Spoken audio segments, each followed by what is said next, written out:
It is perhaps one of the greatest tragedies of our age that a species capable of painting the Sistine Chapel, splitting the atom, and composing the Ninth Symphony has also managed to create Formula One. This so-called sport, adored by vast swathes of our European brethren, is less a display of human ingenuity than a celebration of human endurance, the endurance specifically of its audience. For to sit through an entire Grand Prix is to confront the dullest reaches of human existence, where every lap is a reminder that time is finite, and you, dear viewer, have chosen to waste it. NASCAR, for all its glaring deficiencies, has at least the decency to wear its idiocy proudly. It is a great cacophony of roaring engines and fried food, a pageant of vulgarity that embraces its own absurdity. The cars, clumsy beasts that they are, crash into one another with delightful regularity, providing the sort of visceral spectacle that even the Romans, in their bloody pragmatism, would have admired. It is not by any measure high art, but it is honest in its appeal to the base instincts of man. Formula One, on the other hand, is NASCAR's pretentious, joyless cousin, a sport so obsessed with its own supposed sophistication that it has forgotten the very purpose of sport, to entertain. Its devotees speak in reverent tones of downforce and aero packages, as though these arcane terms imbue the endless monotony of cars not passing each other with some kind of divine significance.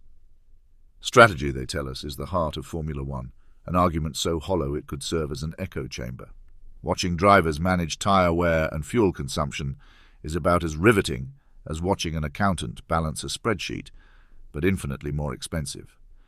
And expense, of course, is the cornerstone of this farce. Formula One is not so much a sport as it is a contest of checkbooks, where the outcome is often determined not on the track, but in the boardrooms of multinational corporations. The cars themselves, magnificent feats of engineering though they may be, are less vehicles than rolling monuments to excess.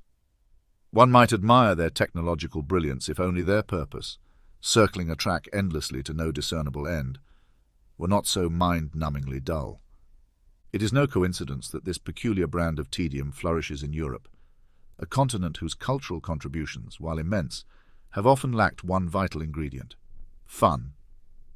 America, for all its sins, practically invented fun in the early 20th century.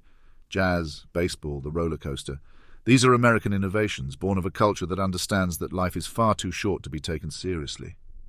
Europe, by contrast, has always preferred its pleasures shrouded in misery.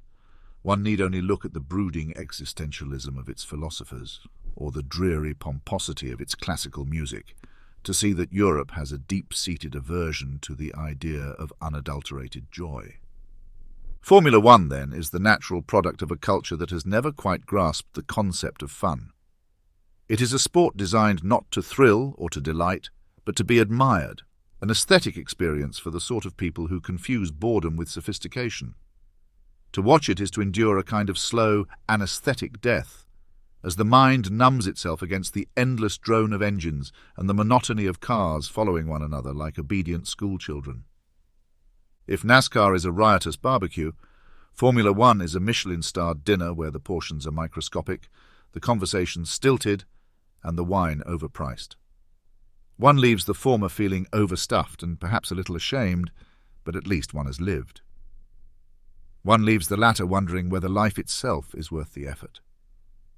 In the end, both sports are flawed, deeply, irreparably flawed. But if I must choose between the crude spectacle of NASCAR and the soul-crushing tedium of Formula One, I will take the former every time, for there is at least something fundamentally honest about NASCAR's absurdity, something that speaks to the American spirit of unbridled excess. Formula One, by contrast, is a lie, a joyless charade masquerading as entertainment, a sport that confuses wealth with value and boredom with meaning. It is, in short, the perfect metaphor for modern Europe.